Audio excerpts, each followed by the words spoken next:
বর্তমানে যে স্কিমের আবাদ করতেছি, স্কিমের আবাদ করাতে আমাদের লস। কেমন করে লস? কামলার দাম বেশি, তেল সারের দাম বেশি।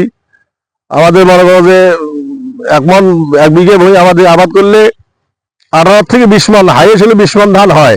তাতে তো আমার আয় হয় না। এটা আমাদের কৃষকদের এটা পুরো লস।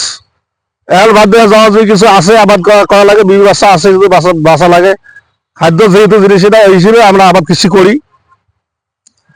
আবাদ কৃষি বর্তমানে করা আর পোষায় না, যেহেতু কামলা কৃষির দাম, সমস্ত জিনিসের দাম অনেক বেশি। বর্তমানে এক বছর ইউরিয়া সারের দাম 1400 টাকা। এই সারগুলো, তেল সারের দাম অনেক বেশি। কৃষকদের আবাদ কৃষি করতে গেলে এখন তো অনেক কিছু প্রয়োজন। সার তেলের দাম বেশি, গাড়িতে মনে করেন 3000 টাকা লাগে। কৃষকের তো পোষা লাগছে না।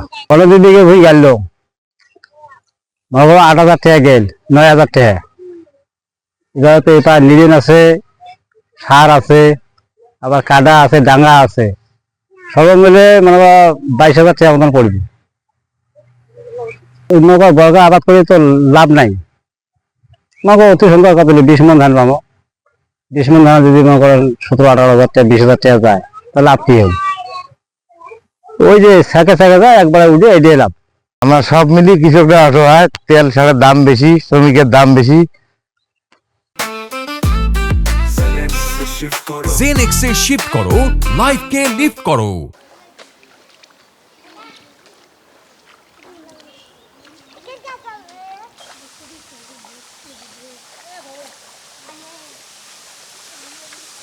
আমাদের কৃষক আমাদের জমি চাষ করে আমাদের কোনো লাভ হয় না।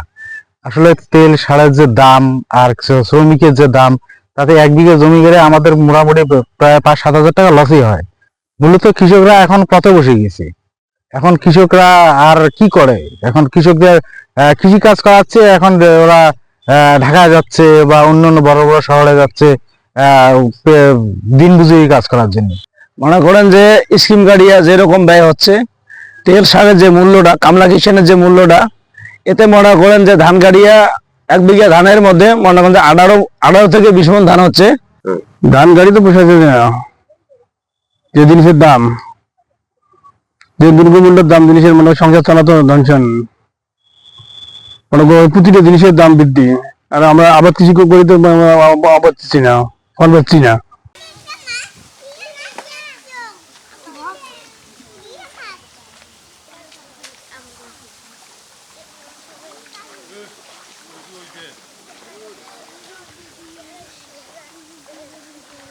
কুড়িগ্রাম জেলায় চলতি বড় মৌসুমে 1,17,360 হেক্টর জমিতে বোরো আবাদের লক্ষ্যমাত্রা নির্ধারণ করা হয়েছে। এখান থেকে আমরা আশা করছি 5,17,577 মেট্রিক টন চাল উৎপাদিত হবে, যার বাজার মূল্য, চলতি বাজার মূল্য যেটা আছে তাতে যদি হিসেব করা হয় 31,53,456 টাকা মোট চাল উৎপাদিত হবে। আমরা মাঠ পর্যায়ে কৃষকরা যে সার্বিক যে উপকরণ, সার সহ সমস্ত উপকরণ যেন সহজলভ্য হয়, হাতের কাছে পায়, সেজন্য আমরা সচেষ্ট আছি। এবং মাঠ পর্যায়ে আমাদের উপসহকারী কৃষি কর্মকর্তা সহ আমরা সকলেই কৃষকদের পরামর্শ দেওয়ার জন্য ওনাদের পাশে আছি।